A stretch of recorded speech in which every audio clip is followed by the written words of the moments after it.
Evangelho de João, capítulo 14. Evangelho de João, capítulo 14.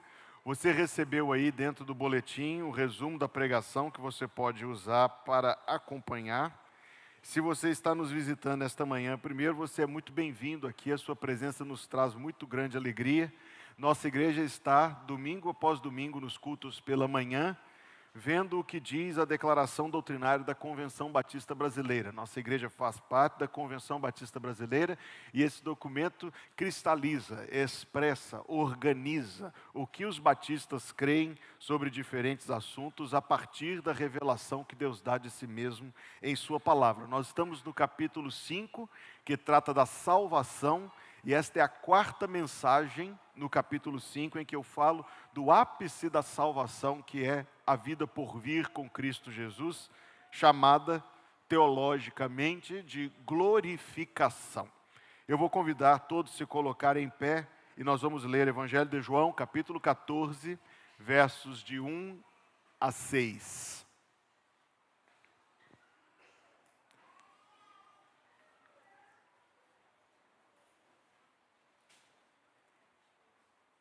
Evangelho de João 14, de 1 a 6, estou lendo na tradução Almeida, corrigida fiel da Sociedade Bíblica Trinitariana do Brasil. Verso 1. Não se turbe o vosso coração. Credes em Deus, crede também em mim. Na casa de meu pai há muitas moradas. Se não fosse assim, eu vô-lo teria dito. Vou preparar-vos lugar. E quando eu for e vos preparar lugar, virei outra vez e vos levarei para mim mesmo, para que onde eu estiver, estejais vós também. Mesmo vós sabeis para onde vou e conheceis o caminho. Disse-lhe Tomé: Senhor, nós não sabemos para onde vais, e como podemos saber o caminho? Disse-lhe Jesus: Eu sou o caminho e a verdade e a vida. Ninguém vem ao Pai senão por mim. Que Deus abençoe a leitura da sua palavra. O povo de Deus diz amém. Pode se sentar, por favor.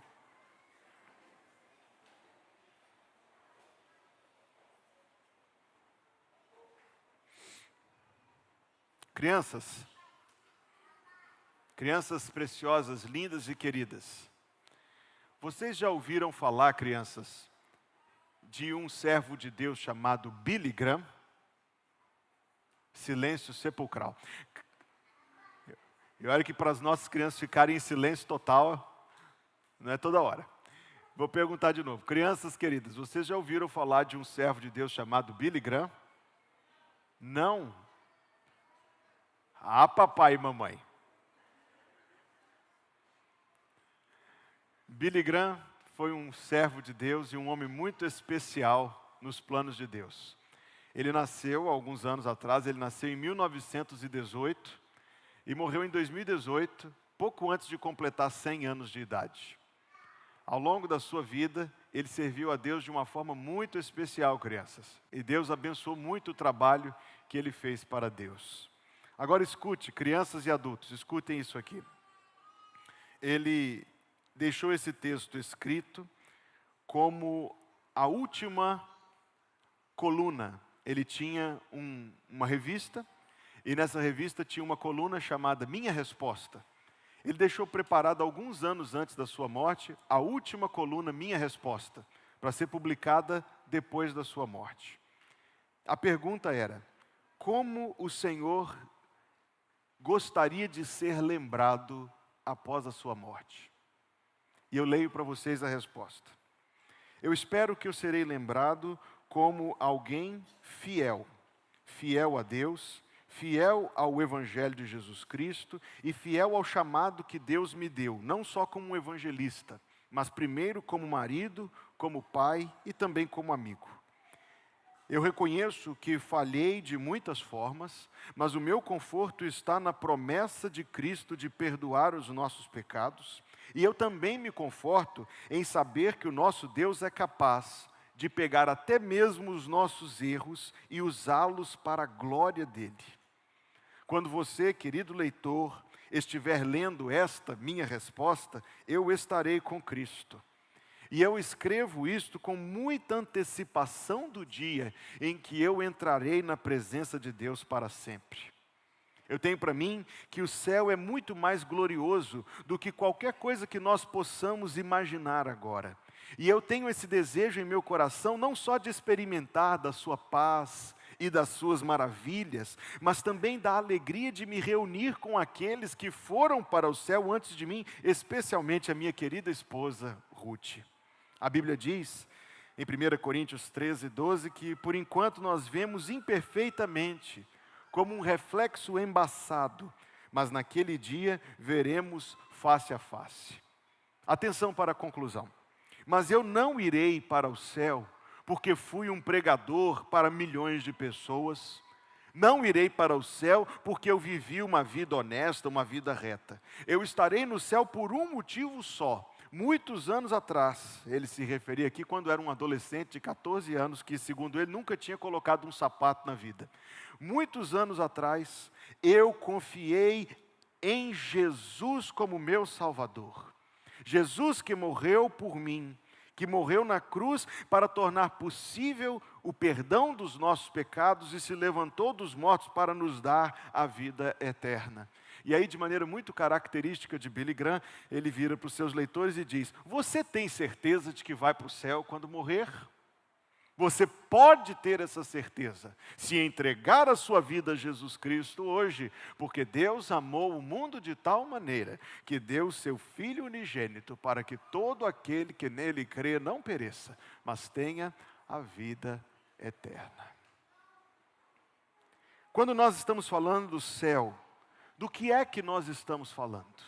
E eu quero começar a minha primeira colocação dizendo e protestando contra esta fala publicamente, que o céu é uma metáfora da vida bem vivida, ou alguns ainda dizem que o céu é uma sublimação existencial. Eu vou tentar explicar, porque estes enganos são muito sutis, mas o que tem de sutis, tem de perigosos. Dizem alguns do nosso tempo que a ideia cristã de ir para o céu depois de morrer, é porque a pessoa antes de morrer, ela chega a um ponto de tal satisfação, de ter vivido uma vida honesta, de ter vivido uma boa vida, que ela enfrenta aquilo com fechamento, como se tivesse uma conclusão tranquila. Ela diz: não, eu não estou em dívida com nada, eu estou quites com a vida, então eu posso ir tranquilamente. Então alguns, eu quero dizer, isso é uma mentira satânica, infernal, não é bíblico dizer isto, mas alguns dizem que o céu é uma metáfora da conclusão que você tem para uma vida bem vivida.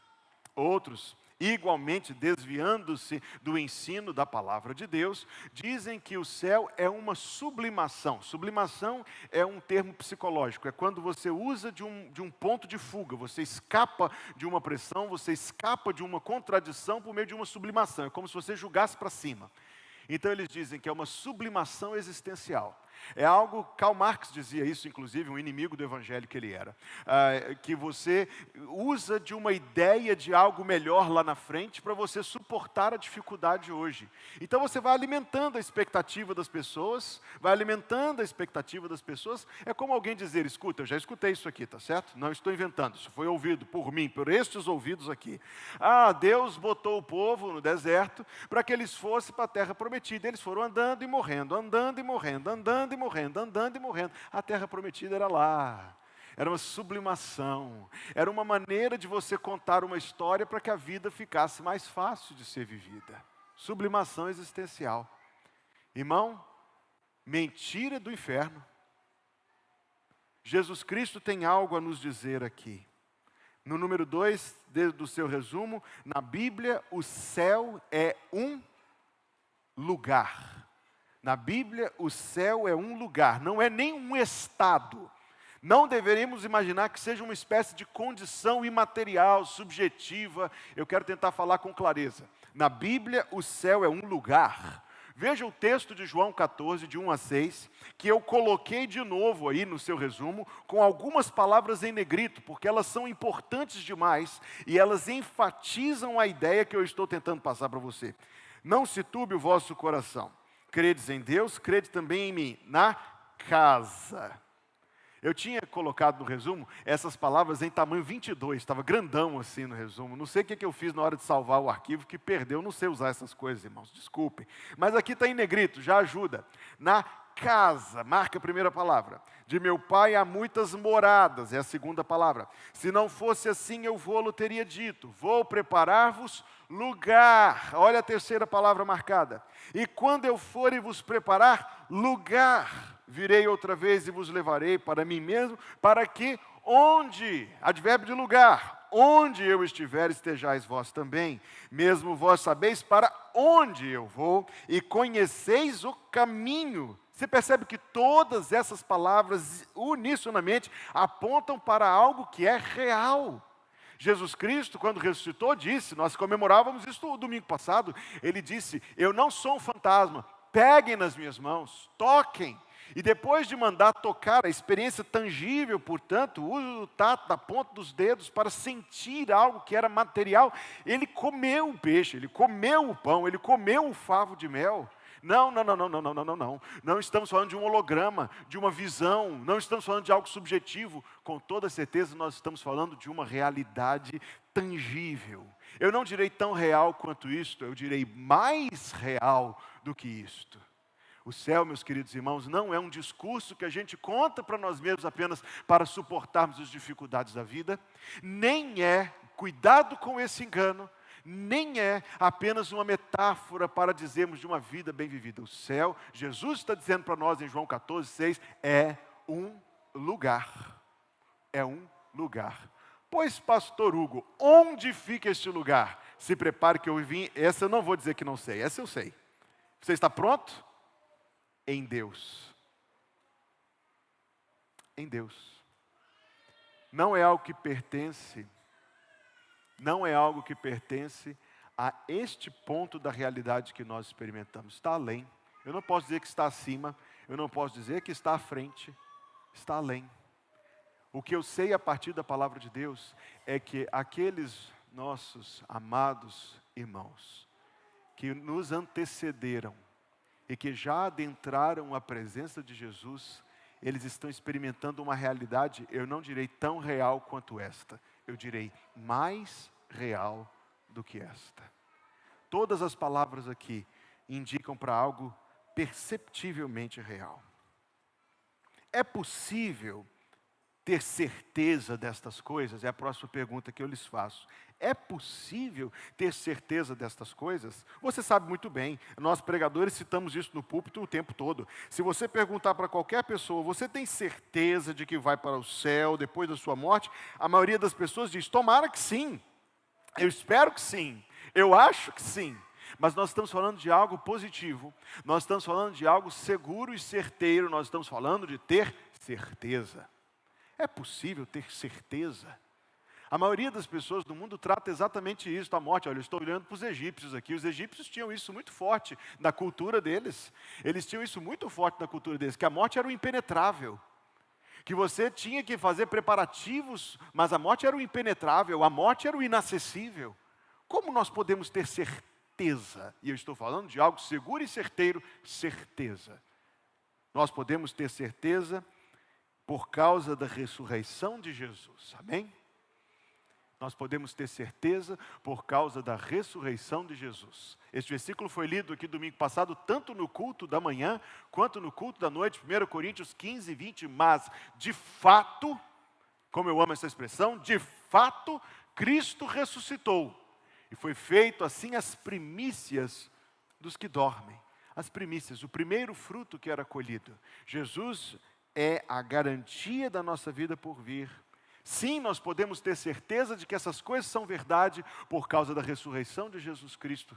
E sim, nós podemos ter certeza de que isso é verdade por causa das promessas da Bíblia. Na minha mensagem do domingo passado de manhã, o que eu tentei comunicar à igreja, com a ajuda de Deus, é que a ressurreição de Jesus Cristo foi a grande confirmação lá do céu, do próprio Deus, de que as coisas que estão escritas na Bíblia são verdade.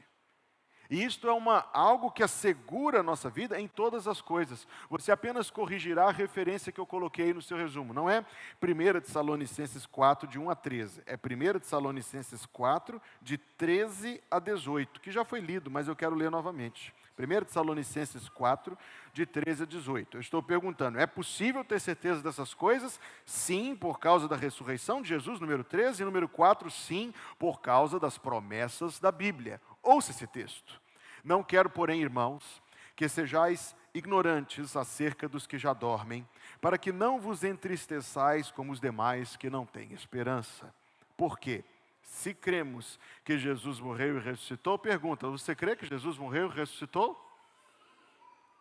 Se cremos que Jesus morreu e ressuscitou, assim também, isso em português quer dizer do mesmo jeito, assim também, aos que em Jesus dormem, Deus os tornará a trazer com ele. Dizemos-vos, pois, isto, pela palavra do Senhor, que nós, os que ficarmos vivos para a vinda do Senhor, não precederemos os que dormem. Porque o mesmo Senhor descerá do céu com alarido e com voz de arcanjo e com a trombeta de Deus. E os que morreram em Cristo ressuscitarão primeiro. Depois nós, os que ficarmos vivos, seremos arrebatados juntamente com eles nas nuvens, a encontrar o Senhor nos ares, e assim estaremos sempre com o Senhor. Portanto, consolai-vos uns aos outros com estas palavras. Sabe, meu irmão, que diferença faz você ter certeza de uma vida eterna na sua vida hoje, diária? É a próxima parte da mensagem. Que diferença faz para a vida de hoje a nossa convicção sobre o céu? Muitas pessoas do nosso tempo são excessivamente pragmáticas e diriam a esta mensagem assim: muito bem, pastor, ok, legal, muito bom, mas que diferença isso faz para a minha vida hoje? O senhor está falando para coisas depois da morte que reconheço, são úteis nos períodos de luto, mas que diferença isso faz para a minha vida hoje? Eu que tenho que todo dia acordar cedo, enfrentar trânsito, cumprir compromissos, tomar decisões, pagar contas, passar aperto, passar raiva, dificuldade, necessidade, tristeza, não sei o que mais, que diferença isso faz para a minha vida hoje? Que eu tenha certeza de uma vida por vir. Repito, que diferença isso faz para a minha vida hoje? Eu quero lhes apresentar 4 considerações, 4 coisas para você refletir. Como está aí na sua nota de rodapé, esses 4 pontos não são exatamente meus, não é da minha composição, de uma pregação que eu ouvi alguns anos atrás, mas que é muito relevante, é muito interessante, é muito digno da sua consideração. Ouça essa frase, C.S. Lewis, muitos de vocês gostam de C.S. Lewis. Se você estudar a história, verificará que os cristãos que mais fizeram diferença no mundo presente eram exatamente aqueles que mais pensavam no mundo por vir. Foi desde quando os crentes passaram a pensar menos no céu que se tornaram mais e mais ineficazes na terra. Põe o seu alvo no céu e você ganhará a terra. Põe o seu alvo na terra e você não será bom, nem na terra, nem no céu. Que diferença faz hoje, dia 27 de abril? Que diferença fará amanhã, quando você acordar cedo para a sua rotina, para os seus atendimentos, para os seus compromissos? Que diferença fará você saber que existe um céu por vir? Número 1, faz diferença quando nós levamos em consideração a brevidade, que no seu ponto aí é o número 5. Brevidade. Termos uma noção da vida por vir nos dá uma visão do tempo. Estou falando de brevidade. Se nós sabemos que a vida por vir é uma realidade assegurada na Bíblia Sagrada, na ressurreição de Jesus, nas promessas da Bíblia, nós podemos encarar. Alguma coisa caiu ali atrás de mim. Nós podemos encarar a brevidade desta vida, sem que isso represente para nós uma crise. Você já ouviu várias pessoas de idade avançada te dizerem que a vida passa rápido, não é verdade? Você já ouviu alguma pessoa de idade avançada te dizer que a vida passa devagar? Não.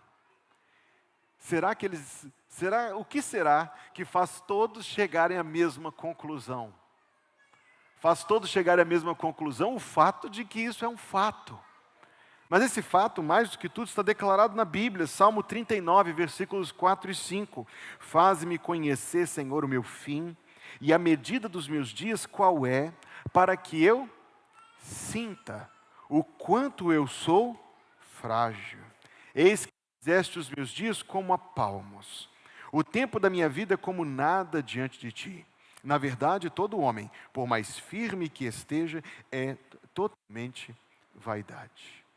Você pode estar muito envolvido com esta vida. Quantas são as pessoas? Você pode estar muito envolvido com as coisas desta vida. Tão envolvido como muitos vivem que estão ocupados demais para pensar em Deus. Mas esta vida passará rapidamente por mim e por você. E nos levará rapidamente para a eternidade. Número 6. Prestação de contas. Que diferença faz na sua vida hoje saber que existe um céu no futuro? A ideia, a realidade de que você vai prestar contas a Deus. Quer você seja um salvo, quer você não seja. Se você não é salvo, a Bíblia Sagrada é muito clara. Você vai comparecer diante de Deus. Você tentou merecer o céu, então Deus vai examinar as tuas obras. Mas Deus vai examinar as tuas obras e vai examinar os teus pecados. E Deus será justo e pronunciará um julgamento justíssimo em relação ao saldo da sua vida. Você será julgado por Deus. Se você não tem Cristo como seu Salvador, no dia que a sua vida terminar, você vai comparecer diante de Deus para poder prestar contas. Olha, Deus, eu fiz isso, mas eu também pequei aqui. Mas se você é crente, isto é, se você tem Jesus Cristo como seu Salvador e Senhor, se você já se rendeu a Jesus Cristo como seu Deus e como Senhor da sua vida, então você vai passar também por julgamento, mas um pouco diferente. Se você é crente, quando você morrer, você vai comparecer diante de Deus, como qualquer outra pessoa, mas em vez de considerar suas obras e os seus pecados, Deus vai considerar em seu favor as obras de Jesus, e vai considerar em seu favor que os seus pecados foram transferidos para Jesus Cristo quando estava na cruz. Então, quanto a isto, você não tem nenhum receio, nenhum temor, nenhuma preocupação ou terror. Se você é crente, você tem certeza, por causa da cruz, que Deus te receberá. Mas quem disse que isso é tudo? Se você é crente, se Jesus Cristo é o seu Deus e o seu Senhor, você vai prestar conta a Deus sobre a qualidade da sua vida cristã.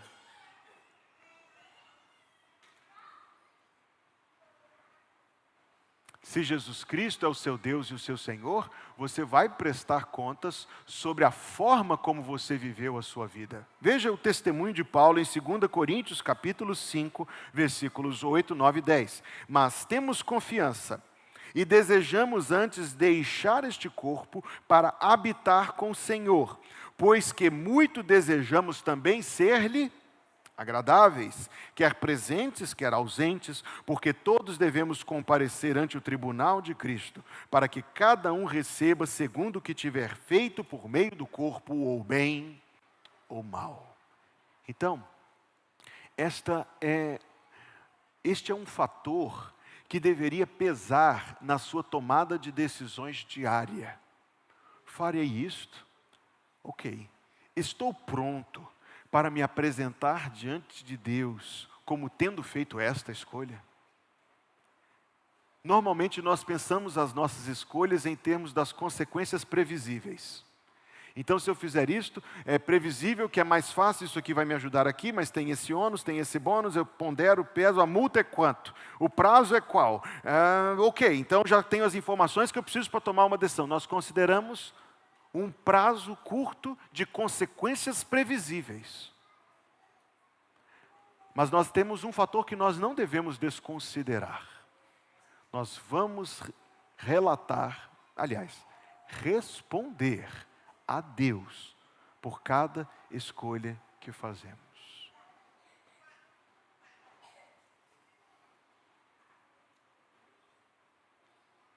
Quanto temor isso inspira no seu coração?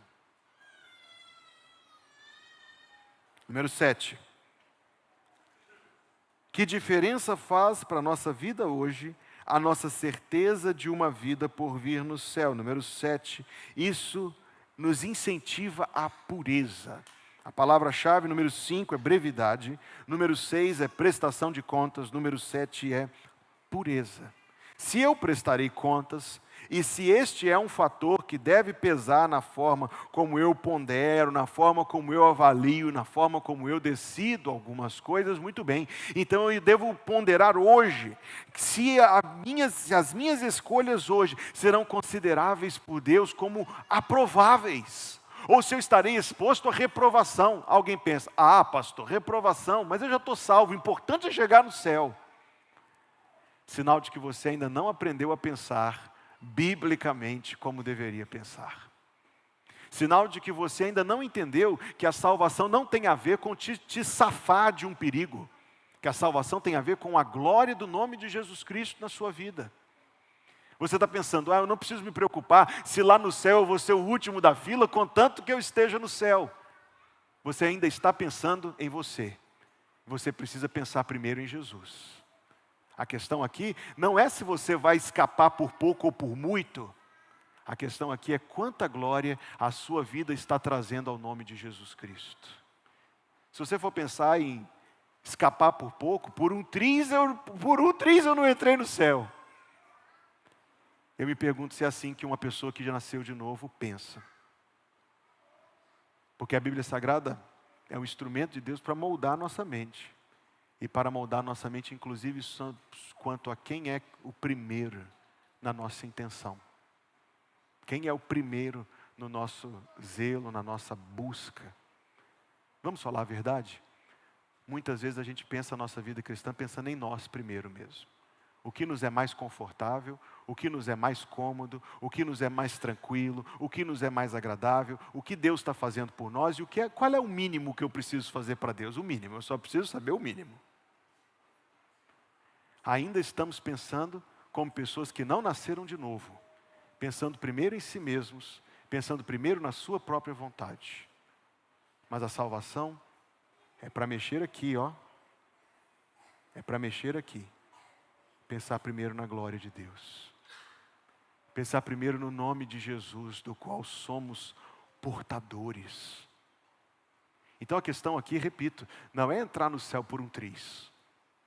É quanta glória você está trazendo ao nome de Jesus hoje. E o que você terá para oferecer ao grande Salvador, o nosso grande e glorioso Jesus, na eternidade. O motivo de uma vida pura não é para que a gente possa ganhar pontos com Deus. O objetivo de uma vida pura, e aqui pureza ela envolve a intimidade da pessoa, mas envolve também os sentimentos do coração, o jeito de pensar, nossos relacionamentos, as fofocas, as críticas injustas, o prazer em falar mal dos outros, o prazer em falar da vida alheia. Impuro para Deus também é o apego, o amor ao dinheiro, às riquezas, enfim, eu não preciso pregar esse sermão agora. Mas o objetivo da vida pura não é ganhar pontos com Deus para que Deus nos dê as coisas. Eu estou repetindo, esse é um jeito de incrédulos pensarem. O objetivo da pureza é que o nosso amado Jesus seja mais exaltado pelo meio da nossa vida. Que o nosso amado Jesus seja honrado e glorificado em cada uma das nossas escolhas. E que a nossa vida realmente sirva, não para nos atender, mas para atendê-lo. Não para engrandecer ou promover a gente, mas para engrandecer o nome dele. Número 8. Que diferença faz para a nossa vida hoje, a nossa convicção de um céu no porvir? Anote essa palavra, número 8, C-O-N-F-O-R-T-O, conforto. Conforto.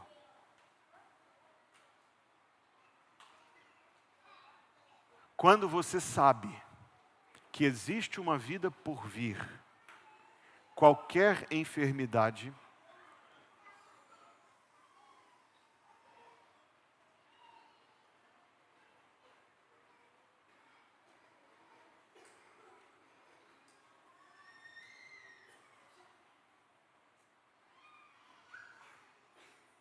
quando você sabe que existe uma vida por vir, qualquer crise, enfermidade, injustiça, provação, dificuldade, dor, lágrima e sofrimento, fica colocado em perspectiva da eternidade.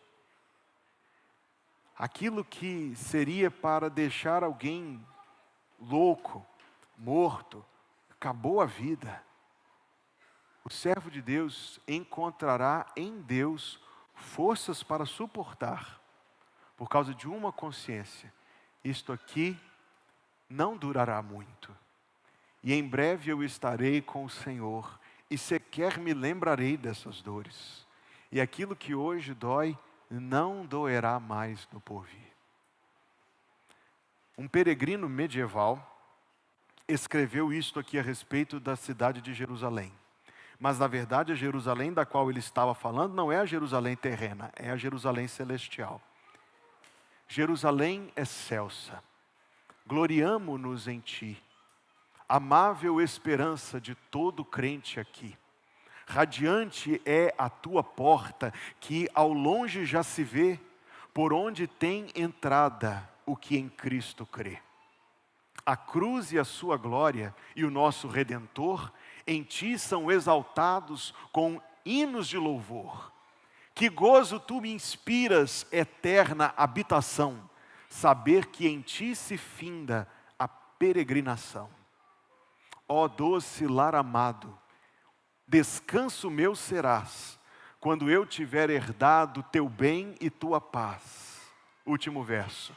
Ó coração que gemes, na dor que te desfaz, com Deus que te redime, feliz então serás. Paulo escreveu sobre isso em 2 Coríntios capítulo 4, versículo 17 e 18, que diz: porque a nossa leve e momentânea tribulação produz para nós um peso eterno de glória muito excelente, não atentando nós nas coisas que se veem, mas nas que se não veem, porque as que se veem são temporais, e as que se não veem são eternas. Eu já contei aqui, e quero concluir repetindo essa história, porque não é apenas porque é uma boa ilustração de sermão, até porque é uma boa ilustração de sermão, mas é porque é uma história que eu penso nela mais do que eu cito aqui no púlpito. Vez por outra isso me vem à mente e eu fico imaginando esta cena. Ou na verdade, eu fico me fazendo essa reflexão. O homem que matou Abraham Lincoln chamava-se John Wilkes Booth. E depois que ele matou Abraham Lincoln, ele fugiu, se embrenhou no meio do mato e conseguiu ficar escondido do serviço secreto, da polícia e do exército por cerca de 14 dias. Ele literalmente viveu pendurado num galho durante 2 semanas. Quando ele foi pego porque estava com a fome tal que ele desceu do galho e entrou no celeiro de uma fazenda tentando procurar alguma comida para comer durante a noite. E coincidentemente uma patrulha o pegou. O tiro que ele tomou foi pelas costas. E a história conta que John Wilkes Booth caiu no chão.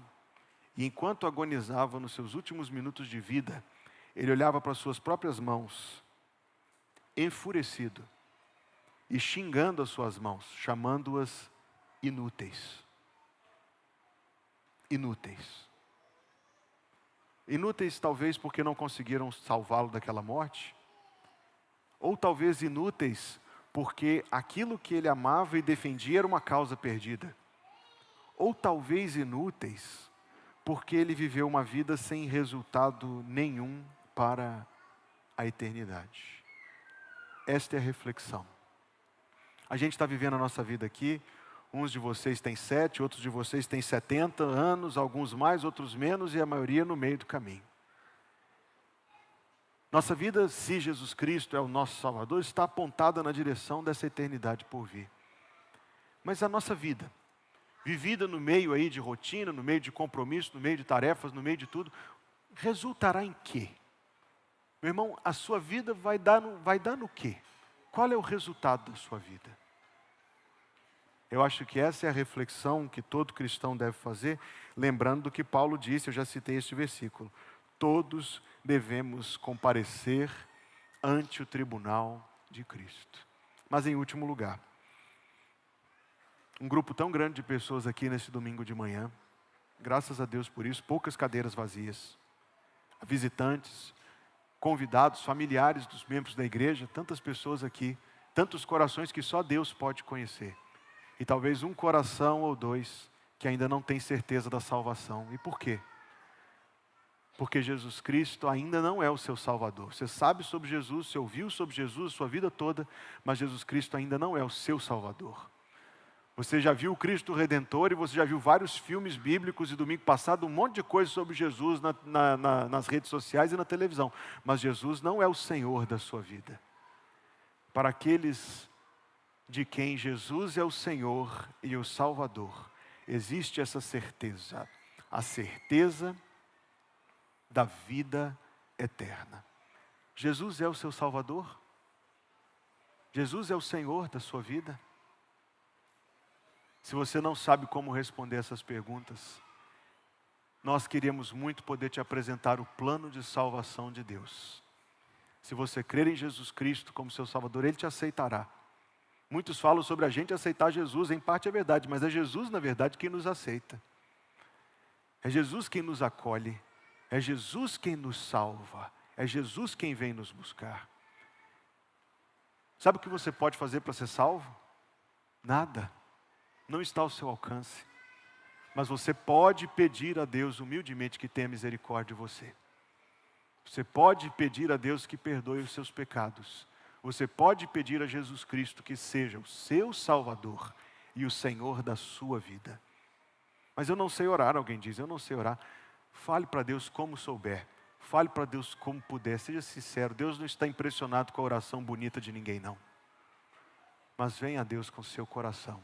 Porque a Bíblia diz, todo aquele que invocar o nome do Senhor será salvo. Igreja, se coloque em pé, eu lhes farei uma pergunta. Já vou convidar os irmãos da música que se dirijam para cá, porque em seguida nós vamos cantar.